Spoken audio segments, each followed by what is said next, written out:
What I kind of tell people is once you stop seeing grass, it's probably time to get the mower out. And then you know you're safely mulch mowing when you kind of turn around, look behind you, and what you see is a majority of grass and a few little pieces of leaves here and there. If you look behind you, you see mostly leaves, then you probably waited too long between those mulch mowings. As the leaves continue to fall, homeowners are encouraged to remove them from the lawn, especially if new grass was planted.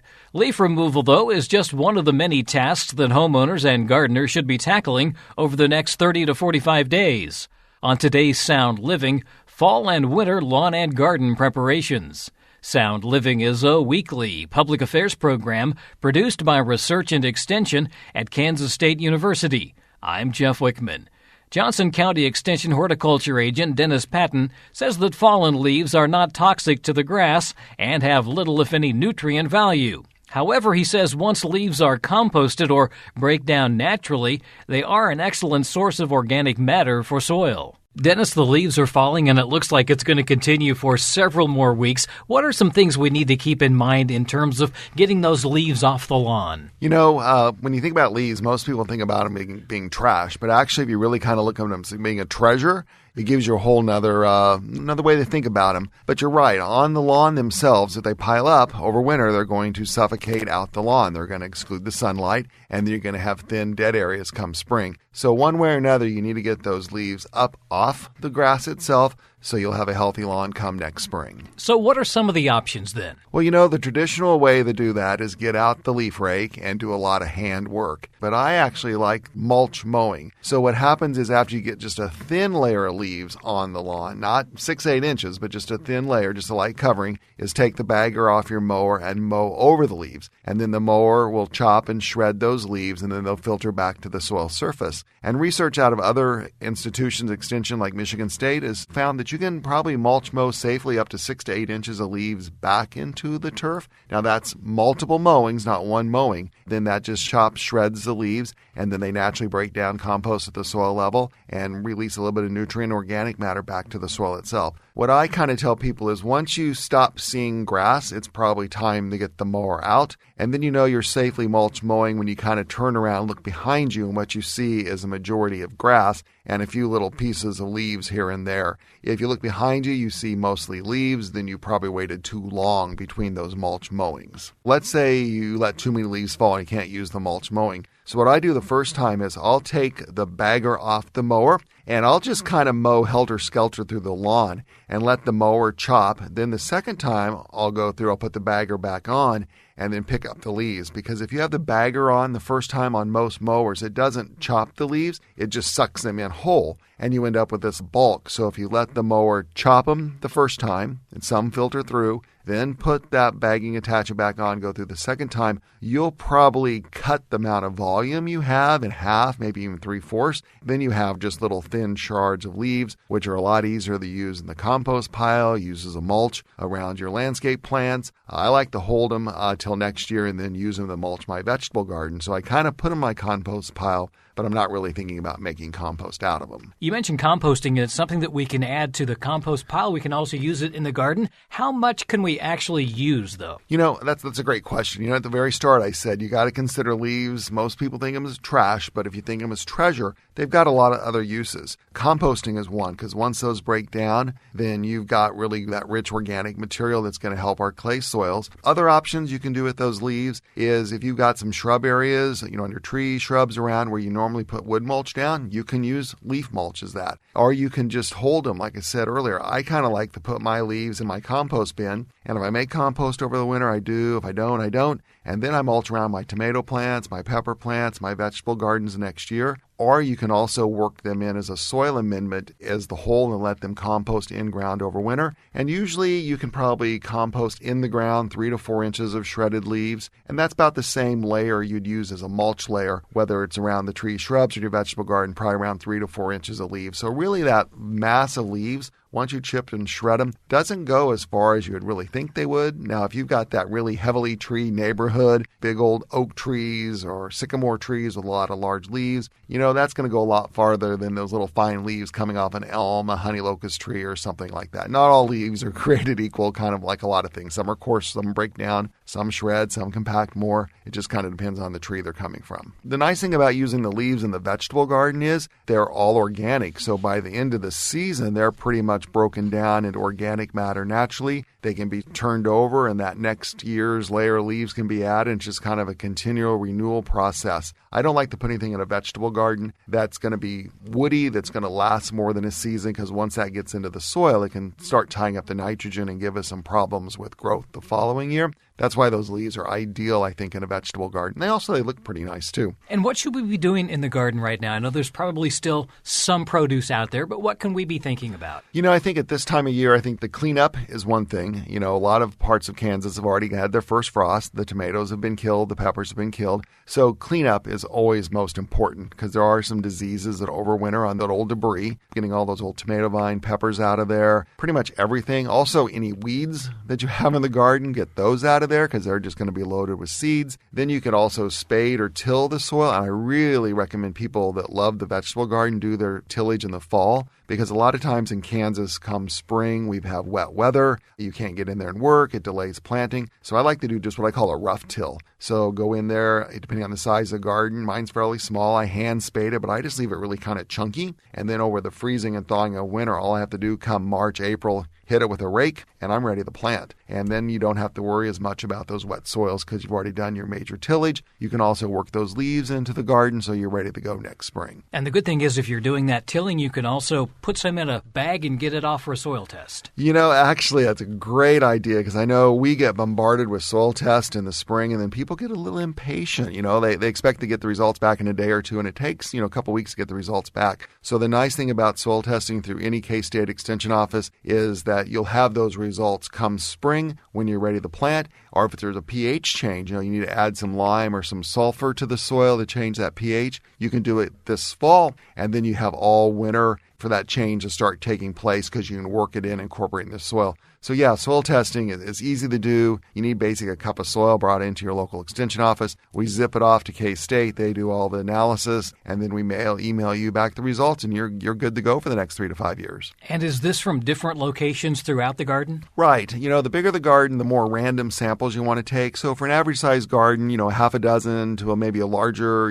10,000 square foot garden, maybe 10 or 12 samples. Maybe go down 4, 5, 6 inches deep, take small samples, mix them all together in a clean bucket. So you're going to collect more than that cup or 2 cups of soil. But what we're trying to get is a representative, uniform sample of the entire garden. And so that's why we want the multiple samples mixed together to give us that uniform reading from the entire garden area, just not one spot. And if you're someone who does a lot of different plantings, do we need to be thinking about moving plantings around from one location to another? That's called crop rotation. Back in the old days where gardens are really big, we had to preserve and can and freeze to feed the family. And now a lot of gardens are smaller. It's hard to rotate, but it would be good to move the tomatoes from one end of the garden to the other end of the garden, just because different plants utilize the soil differently, different insects, different diseases feeds on the plants. So crop rotation is always a great idea. Now in a small garden, like some of the people just growing in little 4x8 raised beds, it's really kind of hard to do a lot of crop rotation. So that's why that sanitation is so important. But yes, whenever possible, move around those crops in that garden. In terms of what we should be thinking about as we head into winter, not quite time to put the mower away just yet, but there are some things that we could probably start doing. Good point about putting the mower away. We just talked about using the mower to pick up the leaves, but really we want to keep that mowing up until the grass stops its growth. Now, for those with warm season grasses, the zoysia, the Bermuda grass, that first frost, they're done for the season. In northeast Kansas, where I'm from, in Johnson County, our majority of lawns are cool season lawns, bluegrass, tall fescue lawns, and those will continue to grow up, in a warm November, maybe even up to Thanksgiving. So you want to send that lawn into the winter at the same mowing height you've been mowing at all summer long. So, like on a zoysia Bermuda lawn, maybe a couple inches. For that bluegrass tall fescue lawn, probably around 3 inches, and just send them in. And then come spring, you want to drop that mowing height maybe a notch to pick up some of that debris. But for the most part, mow as needed so you have a nice lawn going into winter months. And then when we reach the point where we're no longer mowing, we need to think about either getting the gas out or adding a fuel stabilizer? That's right. Modern gasolines tend to be a little more stable than older, but it's still good either to run the mower completely out of gas or add a fuel stabilizer. Either way, kind of depends on your style. I try to run my mower out of gas and then in season. That way it's not evaporating, it's just not setting in there. But you can also add the stabilizer with that last mow too. And also, why not at that point in time go ahead and schedule the tune-up? Because no one else is thinking about tuning their mower up in November, December. They're all waiting till March, and then there's a line. So maybe just at the end of the season, go ahead, whether it's yourself, get that oil change the air filter, sharpen the blade, add a new blade. Also check the tires. This is something I learned too. As those tires wear down, your mowing heights aren't true. Just like on your cars, the treads wear, so do the treads on the mower. And you'll be amazed that sometimes putting new wheels on will add a half an inch back to the mowing height where you thought you might be mowing fairly high based on the settings, but those wheels do need to be updated from time to time because they wear down. Some other things that we can think about are garden hoses. We need to take care of those. That's right. Definitely you're going to need to unhook them from your house or any of the faucets because that causes backup pressure. They don't drain, and that could cause frozen pipes. But then once you unhook those hoses, it's really good to drain them because the water, as you know, as it freezes, it expands and can rupture the hose. Ideally, you'd want to store that hose inside or maybe in a container out of the sunlight because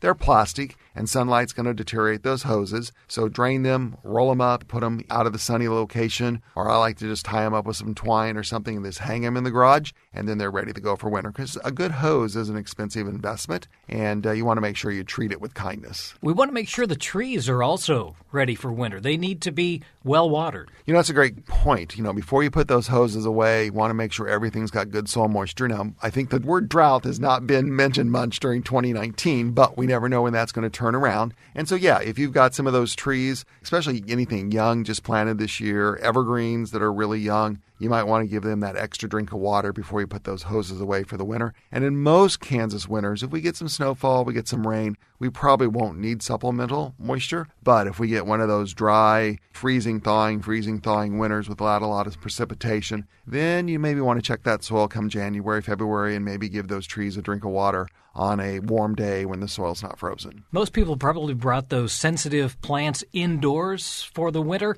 What do we need to do in terms of houseplant care? Once those plants come back in, the thing you got to watch out for is insect development because they've been outside where they're exposed to all the elements, all the aphids and whiteflies and scale and spider mites. And of course, once you get them in the home at that, around 70 degrees, that nice even temperature, they love to multiply really fast. So you might just want to check them from time to time to make sure insects don't build up and get out of hand. And then insecticidal soaps, those work really nice for taking care of most problems with houseplants indoors, and that would be considered organic. But just keep an eye on them. Don't fertilize those houseplants during the winter months. You might kind of even keep them a little bit on the dry side, but then watch for the insects. And the other thing that happens with houseplants that we had outside, they're going to start losing some leaves because they were outside, even in the shade, they were under some fairly high light, and your home is going to be fairly low light. So probably a month, 2 months or so after they come in, you're going to start seeing some yellowing leaves, and that's fairly typical. The goal really is just to keep them alive